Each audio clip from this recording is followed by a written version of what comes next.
जैसा कि हम कर रहे थे प्रारंभिक गणितीय संकल्पनाएं, और प्रारंभिक गणितीय संकल्पनाओं के अंतर्गत पिछले लेक्चर में हमने किया था भौतिक राशियां। भौतिक राशियों के अंतर्गत सदिश और अदिश, और सदिश अदिश में से सदिश के प्रकार, सदिश के प्रकार के बाद में हमने किया था सदिशों से संबंधित कुछ परिभाषाएं, और अब हम करने जा रहे हैं निर्देश तंत्र। निर्देश तंत्र किसी वस्तु या निकाय वह निकाय या वस्तु जिसके सापेक्ष हम किसी वस्तु की स्थिति को व्यक्त कर सकते हैं क्या कहलाता है? निर्देश तंत्र कहलाता है। निर्देश तंत्र वह वस्तु या निकाय जिसके सापेक्ष किसी अन्य वस्तु की स्थिति को व्यक्त किया जा सके निर्देश तंत्र कहलाती है। मान लेते हैं कि कोई वस्तु A यहाँ पड़ी है और इस वस्तु के सापेक्ष हम दूसरी वस्तु मान लेते हैं कि ये B बिंदु पर पड़ी है। हम ये कहते हैं कि इस बिंदु के इस वस्तु के सापेक्ष ये वस्तु 5 किलोमीटर पर पड़ी है, और इसके सापेक्ष इसकी दिशा भी हम फिक्स कर सकते हैं। तो 5 किलोमीटर इसकी स्थिति को व्यक्त कर दिया इसने, तो ये क्या कहलाएगा? निर्देश तंत्र कहलाएगा। यानी कि वह वस्तु या निकाय जिसके सापेक्ष किसी अन्य वस्तु की स्थिति को व्यक्त किया जा सके निर्देश तंत्र कहलाता है। तो निर्देश तंत्र 3 प्रकार के होते हैं। पहला निर्देश तंत्र कार्तीय निर्देश तंत्र बोला जाता है, जिसको कार्तीय निर्देश तंत्र। दूसरा होता है गोलीय निर्देश तंत्र,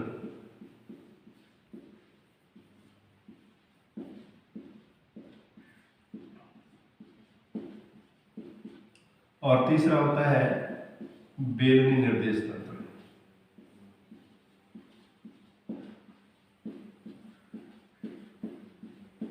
तीन प्रकार के निर्देश तंत्र होते हैं।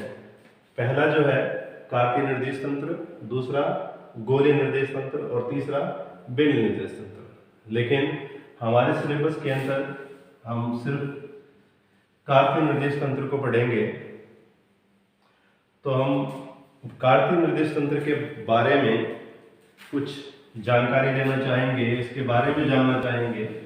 तो हम पहले करने जा रहे हैं सिर्फ कार्तीय निर्देश तंत्र, क्योंकि गोलीय निर्देश तंत्र और बेलनी निर्देश तंत्र उच्च कक्षाओं में आते हैं, तो अभी हमें पढ़ने की जरूरत नहीं है। हमारे सिलेबस के अंदर सिर्फ कार्तीय निर्देश तंत्र है, तो हम कार्तीय निर्देश तंत्र समझेंगे। कार्तीय निर्देश तंत्र के अंतर्गत क्या होते हैं कि 3 परस्पर लंबवत अक्ष होते हैं। 3 परस्पर अक्ष होते हैं जो कि किसी एक बिंदु पर एक दूसरे को प्रतिच्छेदित करते हैं, और प्रत्येक 2 मतलब परस्पर किन्हीं 2 XY या YZ या ZX, जिसमें से पहले इसको X अक्ष बोल सकते हैं, इसको Y बोल सकते हैं, और इसको Z अक्ष बोल सकते हैं। और किन्हीं 2 अक्षों के मध्य जो कोण होता है वो हमेशा कितना होगा? 90 डिग्री होगा। तो ये क्या रहते हैं कि एक दूसरे से परस्पर लंबवत रहते हैं, यानी कि X और Y के बीच में भी कोण 90 डिग्री, X और Z के बीच में भी कोण 90 डिग्री, और Z और Y और Z के बीच में भी कोण 90 डिग्री का रहेगा। यानी कि कार्तीय निर्देश तंत्र वह निर्देश तंत्र होता है जिसमें 3 परस्पर लंबवत अक्ष होते हैं जो कि किसी एक बिंदु पर प्रतिच्छेदित करते हैं। जिस बिंदु पर यह प्रतिच्छेदित करते हैं उस बिंदु को हम क्या कहते हैं? मूल बिंदु कहते हैं। क्या कहते हैं? मूल बिंदु के नाम से जानते हैं। और ये जो 3 अक्ष होते हैं इनके नाम दे दिए एक्स अक्ष, वाई अक्ष और जेड अक्ष।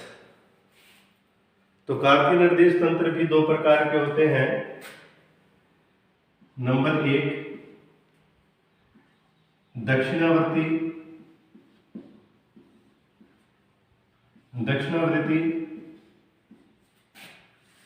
निर्देश तंत्र,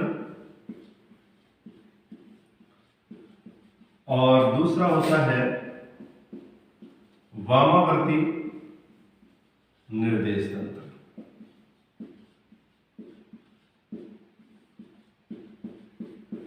दो प्रकार के निर्देश तंत्र होते हैं कार्तीय निर्देश तंत्र, जिसमें पहला जो होता है दक्षिणावर्ती निर्देश तंत्र और दूसरा होता है वामावर्ती निर्देश तंत्र। ज्यादातर हम दक्षिणावर्ती निर्देश तंत्र का ही उपयोग करते हैं, वामावर्ती निर्देश तंत्र का उपयोग नहीं होता है। हम ज्यादातर निर्देश तंत्र जो काम में लेते हैं वो निर्देश तंत्र है दक्षिणावर्ती निर्देश तंत्र। इस निर्देश तंत्र के अंतर्गत क्या होता है कि दो निर्देश अक्ष, एक वाई अक्ष लंबवत होता है, जेड अक्ष इस तरफ होता है, जबकि एक्स अक्ष हमारे दाहिने हाथ की तरफ होता है, इसलिए इसको क्या कहते हैं, दक्षिणावर्ती निर्देश तंत्र कहते हैं। इसलिए इसको क्या कहा जाता है, दक्षिणावर्ती निर्देश तंत्र, क्योंकि ये हमारे दाहिने हाथ की तरफ है। एक्स अक्ष की स्थिति के कारण दक्षिणावर्ती और वामावर्ती निर्देश तंत्र इनके नाम दिए गए हैं। एक्स अक्ष अगर इस तरफ होगा तो वामावर्ती, इस तरफ होगा तो दक्षिणावर्ती। तो ये कौन सा निर्देश तंत्र है, ये है दक्षिणावर्ती निर्देश तंत्र, दक्षिणावर्ती निर्देश तंत्र। तो इस निर्देश तंत्र को हम क्या कहते हैं, दक्षिणावर्ती निर्देश तंत्र कहते हैं, क्योंकि जब हम बोर्ड की तरफ हैं और जिस हाथ की तरफ हमारा बोर्ड पर बना एक्स अक्ष होगा, उसी हाथ के हिसाब से इसका नाम रखा गया है। तो इसका नाम क्या रखा गया है, दक्षिणावर्ती निर्देश तंत्र। दक्षिणावर्ती निर्देश तंत्र है तो देखो यही हमारा दाहिना हाथ है, इसको दक्षिण भी कह देते हैं, और इसी हिसाब से ये दक्षिणावर्ती निर्देश तंत्र है। इसी के बाद हम बात करते हैं दूसरे की। दूसरा हमारा है वामावर्ती निर्देश तंत्र। तो वामावर्ती निर्देश तंत्र वह निर्देश तंत्र होता है जिसमें एक्स अक्ष हमारे बाएं हाथ की तरफ होता है, एक्स अक्ष हमारे बाएं हाथ की तरफ होता है, एक्स अक्ष हमारे बाएं हाथ की तरफ होता है, और इस निर्देश तंत्र का उपयोग नहीं किया जाता है। ये वाई अक्ष, ये जेड अक्ष और ये एक्स अक्ष, इसको क्या बोला जाता है, वामावर्ती निर्देश तंत्र, निर्देश तंत्र। तो ये वामावर्ती निर्देश तंत्र है। तो ये तो था कार्तीय निर्देश तंत्र। अब कार्तीय निर्देश तंत्र के अंदर किसी भी स्थित सदिश को किस प्रकार व्यक्त किया जाता है, इसके बारे में हम पढ़ेंगे। तो सबसे पहले हम पढ़ने जाएंगे एक विमीय सदिश। सदिश को, किसी भी एक विमीय सदिश को कार्तीय निर्देश तंत्र में किस प्रकार व्यक्त किया जाता है, वो हम अब इसी कार्तीय निर्देश तंत्र से देखेंगे। इस कार्तीय निर्देश तंत्र के अंतर्गत ये जो एक्स है, एक्स अक्ष की तरफ जो एकांक सदिश होता है वो आई कैप होता है। पिछले लेक्चर में हमने देखा था वाई अक्ष की तरफ जे कैप होता है अनुदिश, और जेड अक्ष के अनुदिश के कैप होता है। जेड अक्ष के अनुदिश के कैप इकाई सदिश होता है, एकांक सदिश होता है। और इस किसी भी निर्देश तंत्र, मतलब इस कार्तीय निर्देश तंत्र के अंदर किसी भी बिंदु की स्थिति व्यक्त की जाती है उसके निर्देशांकों से। मान लेते हैं कि ये पी बिंदु है, जो जिसकी स्थिति x अक्ष पर x अंक है, y अक्ष पर y अंक है और z अक्ष पर z अंक है। तो इस प्रकार इसकी स्थिति को हम व्यक्त कर सकते हैं। अब बात करते हैं एक विमीय सदिश। एक विमीय सदिश से मतलब जिसमें सिर्फ एक ही अक्ष का उपयोग हो, एक ही दिशा में कोई सदिश है, तो उसको कार्तीय निर्देश तंत्र में किस प्रकार व्यक्त किया जाएगा। तो पहले इस P बिंदु से संबंधित सदिश को किस प्रकार व्यक्त किया जाएगा ये समझ लेते हैं। हम देखते हैं कि ये जो P और O को अगर मिला दिया जाए, P और O को मिला दिया जाए, O है ये और ये P है, P और O को मिला दिया जाए तो ये एक सदिश को व्यक्त करेगा। मान लेते हैं कि ये सदिश है A सदिश। क्या है? A सदिश। अब ये जो A सदिश है,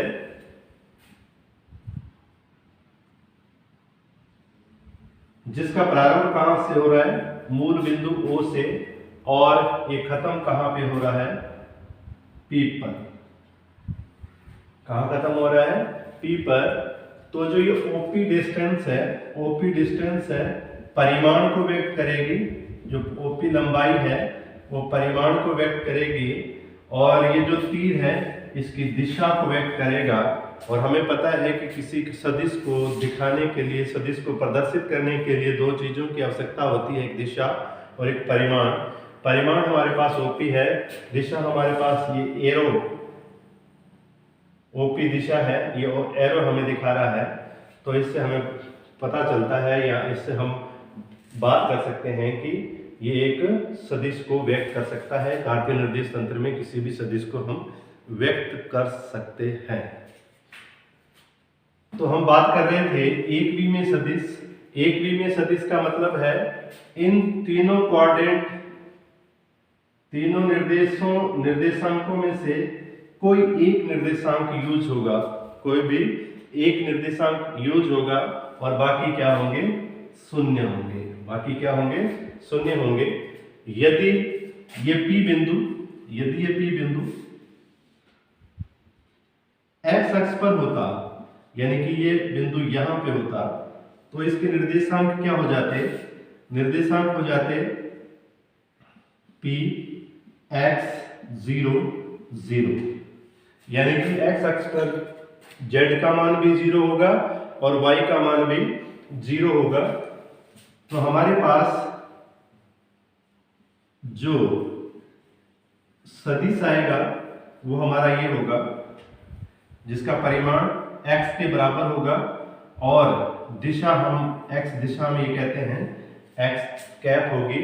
तो ये जो हमारा E वेक्टर जो आया था वो हमारा हो जाएगा x I कैप। तो ये जो E वेक्टर है इस स्थिति में किसको व्यक्त कर रहा है? एक विमीय सदिश कहलाएगा, क्योंकि सिर्फ x अक्ष का उपयोग हो रहा है। इसी प्रकार अगर P बिंदु यहां न होके, यदि मान लेते हैं कि P बिंदु यहां नहीं है, P बिंदु यहां पे है हमारे पास, यहां पे P बिंदु है, जिसके निर्देशांक क्या होंगे भाई? x y है ये, और y पर क्या होता है?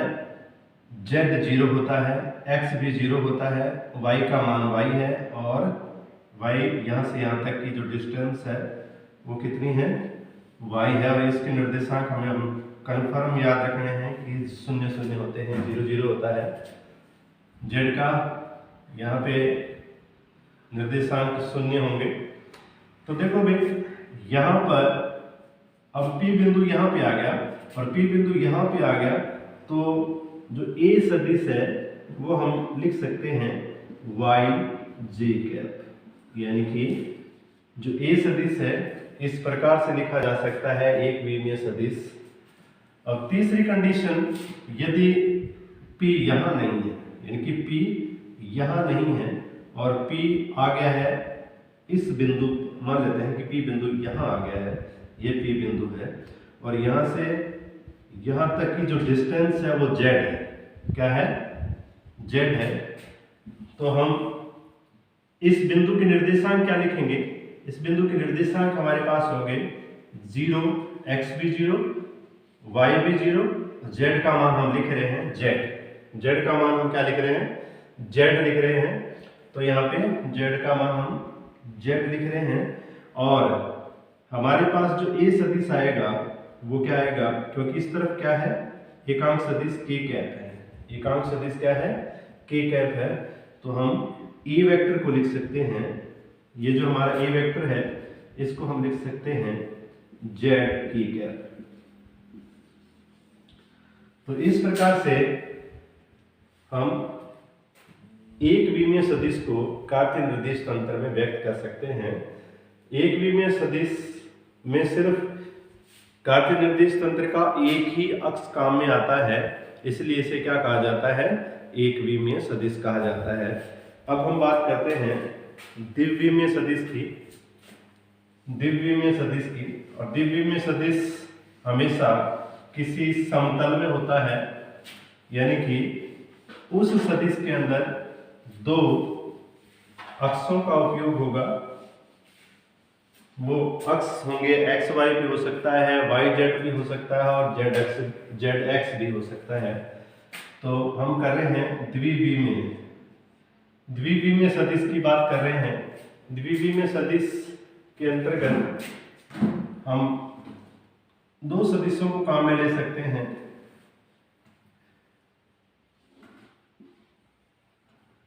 मान लेते हैं कि ना तो बिंदु P x पर था ना ही बिंदु y पर है, इन दोनों के बीच में है, z को इन्वॉल्व नहीं कर रखा है, z अक्ष पर वह बिंदु नहीं है, सिर्फ x और y तल के अंदर है, मतलब इस समतल का उपयोग हो रहा है, इस लंबवत अक्ष z का उपयोग नहीं हो रहा है। मान लेते हैं कि कोई दीवार पर, इसी दीवार पे या इसी ब्लैक बोर्ड पर कोई डॉट लगा दिया, तो इस ये जो है डॉट एक समतल पर है और समतल पर होने के कारण सिर्फ दो अक्षों का उपयोग होगा, इसलिए इसको क्या कहते हैं, द्विविमीय। तो ब्लैक बोर्ड जो है द्विविमीय होता है। तो इसके अंदर हम मान लेते हैं कि ये P बिंदु है और P बिंदु के निर्देशांक हमारे पास है x और y। यहाँ पे z क्या है, 0 है, z की कोई वैल्यू यहाँ नहीं है। तो हमारे पास जो सदिश आएगा वो हम लेके चल रहे हैं, a सदिश है, a सदिश है, सदिश हम लेके चल रहे हैं a सदिश है। और ये जो a सदिश है उसको हम कैसे लिखेंगे, तो इसको ज्ञात करने के लिए हम क्या करेंगे, इस बिंदु P से x अक्ष पर लंब डाल देंगे और इधर से y अक्ष पर भी लंब डाल देंगे, x अक्ष पर भी हम लंब डाल देंगे और y अक्ष पर भी हम इस P बिंदु से लंब डाल देंगे। और लंब डालने पर ये हमें पता है कि क्या है, x अक्ष पर है तो x डिस्टेंस है और ये क्या है, y अक्ष पर है इसलिए y डिस्टेंस है।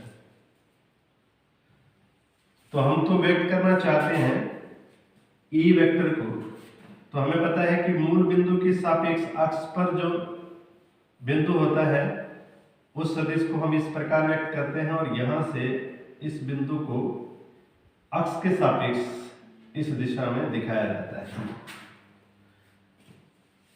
जब किसी अक्ष पर किसी सदिश को दिखाया जाता है तो मूल बिंदु को सदिश की पूंछ लिया जाता है, टेल कहा जाता है, और बढ़ते हुए अक्ष की दिशा में उसका एरो दिखाया जाता है, शीर्ष दिखाया जाता है। ठीक इसी प्रकार अक्ष पर स्थित किसी बिंदु से लंब डाला जाए तो लंब जहां से डाला गया वह बिंदु उस सदिश की पूंछ कहलाएगा या टेल कहलाएगा, जबकि जहां पे ये खत्म हो रहा है उस तरफ हम बोलेंगे शीर्ष है। तो ये सदिश ए सदिश है और इसमें हम सदिश संयोजन का त्रिभुज नियम लगाएंगे जो आगे आने वाला है, इसके बारे में हम आगे पढ़ेंगे। ये दूरी और ये दूरी बराबर है, इसलिए इसकी जगह हमने क्या लिख दिया, y लिख दिया। अब हम E वेक्टर करना चाहते हैं, E वेक्टर निकालना चाहते हैं और E वेक्टर कहता है इसमें सदिश संयोजन का त्रिभुज नियम काम में आएगा। सदिश संयोजन का त्रिभुज नियम ये कहता है कि यदि किन्हीं दो सदिशों को किसी त्रिभुज की किन्हीं दो भुजाओं द्वारा क्रमागत निरूपित किया जाता है, तो तीसरी भुजा जो इस त्रिभुज को बंद करेगी वह भुजा इसके परिणामी सदिश को व्यक्त करेगी, जिसका परिमाण जो होगा दोनों सदिशों के सदिश योग के बराबर होगा। परिणामी सदिश जो होगा दोनों सदिशों के सदिश योग के बराबर होगा। यानी कि इस तरफ हम इस सदिश को क्या लिखेंगे, एक्स आई कैप लिखेंगे, और इस सदिश को हम क्या लिखेंगे, वाई जे कैप लिखेंगे। तो यहां आ जाएगा एक्स आई कैप वाई जे कैप। यानी कि वह सदिश जिसमें कार्तीय निर्देश तंत्र के दो अक्षों का उपयोग होता है, उस सदिश को हम द्विविमीय सदिश कहते हैं। यानी कि जिस सदिश में कार्तीय निर्देश तंत्र के किन्हीं दो अक्षरों का उपयोग होता हो, उस सदिश को हम क्या कहेंगे, द्विविमीय सदिश कहेंगे। तो ये तो था द्विविमीय सदिश। हम बात करेंगे त्रिविमीय सदिश की। तो त्रिविमीय सदिश वह सदिश होता है जिसमें हम कार्तीय निर्देश तंत्र के तीन अक्षरों का उपयोग करते हैं। देखो भाई, ए को इस प्रकार भी व्यक्त किया जा सकता है।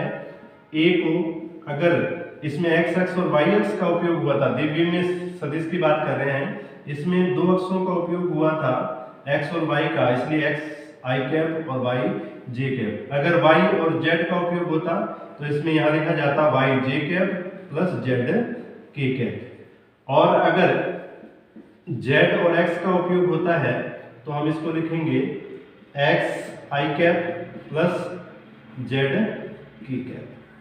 तो इस प्रकार से तीन प्रकार से द्विविमीय सदिश को हम व्यक्त कर सकते हैं। अब हम बात करते हैं त्रिविमीय सदिश की। त्रिविमीय सदिश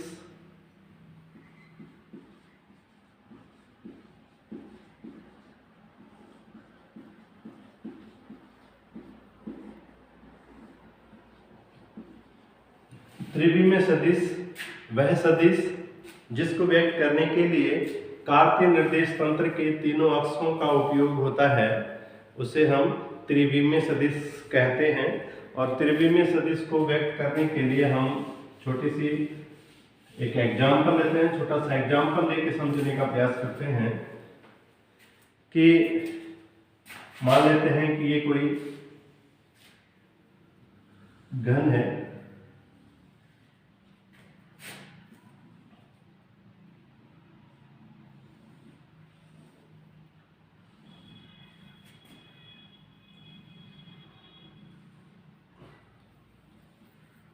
ये कोई घन है। इस घन के इस दिशा में हमने एक्स अक्ष ले रखा है, इस डायरेक्शन में हमने वाई अक्ष ले रखा है, और इस दिशा में हमने जेड अक्ष ले रखा है। ये जेड अक्ष है, ये एक्स अक्ष है, और ये वाई अक्ष है। तीन अक्ष है।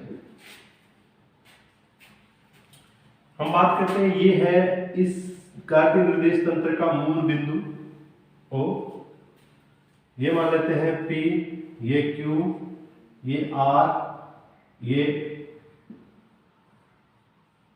S, इसको P मान लेते हैं, P, S, T, ये U।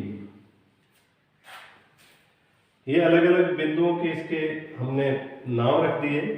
नाम रखने के बाद में हम थोड़ा सा इसके बारे में देखते हैं। अब बिंदु जो R है वो मात्र y अक्ष पर है। बिंदु S जो है सिर्फ x अक्ष पर है। बिंदु U जो है सिर्फ z अक्ष पर है। बिंदु S जेड वाई तल के अंदर है, जेड वाई तल के अंदर है।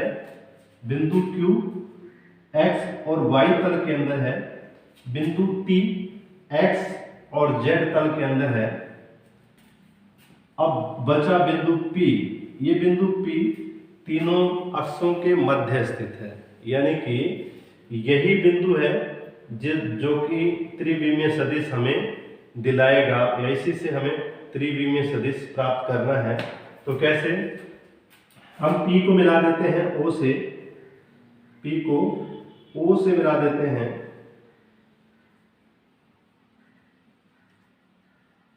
P को O से मिला दो, और ये मान लेते हैं हमारा जो A सदिश है, हम ज्ञात करना चाहते हैं A सदिश। अब थोड़ा सा और ध्यान दें कि ये x अक्ष पर है, तो यहां से ये जो दूरी है ये भी x होगी। ये y अक्ष पर है, तो यहां से ये जो दूरी होगी ये y होगी। इसके निर्देशांक 0 होंगे, 0 0 0, और ये z अक्ष पे है, ये जो दूरी होगी वो z होगी। ये दूरी क्या होगी? x होगी। अब हम ज्ञात करना चाहते हैं A सदिश। A सदिश ठीक उसी तरीके से करना है जिस तरीके से हमने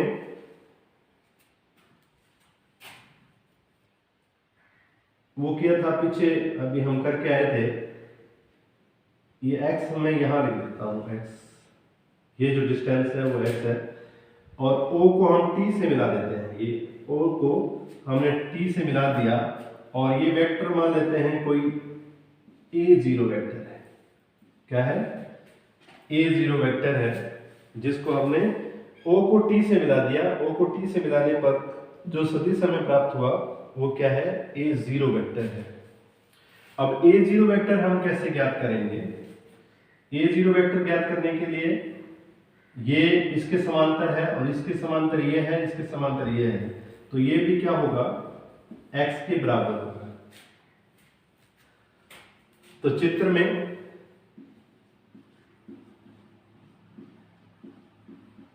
त्रिभुज OUT में, OUT में इस त्रिभुज के अंदर की बात कर रहे हैं। A0 वेक्टर कौन सा नियम लगाना है? सदिश संयोजन का त्रिभुज नियम। ये आगे आएगा, थोड़ा सा पहले बता रहा हूं। सदिश संयोजन का त्रिभुज नियम क्या कहता है कि ये इनके जो सदिश है, इनकी डायरेक्शन इसके सापेक्ष ऐसी रहेगी। ये एक निश्चित क्रम में है, मतलब इनको अगर सीधा कर दिया जाए तो एक ही लाइन में चल रहे हैं ये, जबकि ये इनका विपरीत क्रम है, इसलिए ये रिजल्ट होगा, मतलब परिणामी होगा। परिणामी सदिश क्या होता है? इन दोनों सदिशों के योग के बराबर होगा, जिसको हम लिखेंगे ZK प्लस XI। ये हमारी इक्वेशन नंबर फर्स्ट है। इक्वेशन नंबर फर्स्ट है। इसी प्रकार त्रिभुज, अब हमने त्रिभुज लेना है। कौन सा त्रिभुज? त्रिभुज OTP में, त्रिभुज OTP में वही सदिश संयोजन का कौन सा नियम? सदिश संयोजन का त्रिभुज नियम।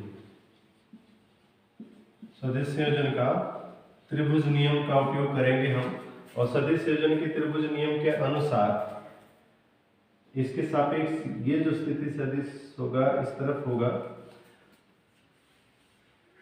हम ज्ञात करना चाहते हैं ये, और ये किसके बराबर है? खड़ी लाइन जो भी है वो किसके बराबर होगी? y के बराबर होगी। देखो इस 4 जो है y के बराबर होगी, 4x के बराबर होगी, 4z के बराबर होगी, क्योंकि किसी भी घन के कितने किनारे होते हैं? 12 किनारे होते हैं। तो देखो भाई, ये y के बराबर है, तो हमने लिख दिया है A वेक्टर। सदिश संयोजन का त्रिभुज नियम लगा रहे हैं।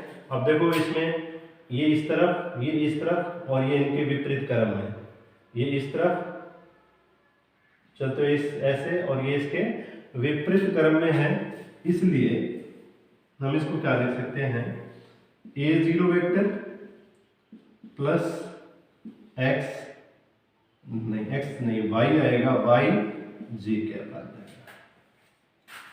अर्थात ये हमारी इक्वेशन नंबर आ गई 2, और इक्वेशन 2 में a0 का मान 1 से रख दो, a0 का मान हम यहाँ रख देते हैं, तो हमारे पास आ जाएगा a vector is equal to x i cap y j cap plus z k cap, जो कि त्रिविम निर्देश तंत्र में त्रिविमीय सदिश को व्यक्त करता है।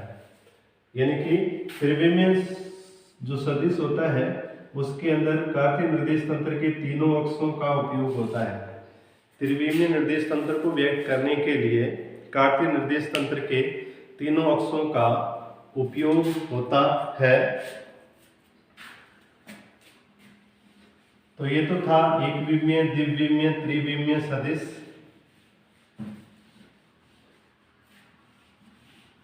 और उनको किस प्रकार से प्रदर्शित किया जा सकता है कार्तीय निर्देश तंत्र में, तो हमने ये करके देखा है। अब हम नेक्स्ट टॉपिक अगले लेक्चर में करेंगे। धन्यवाद।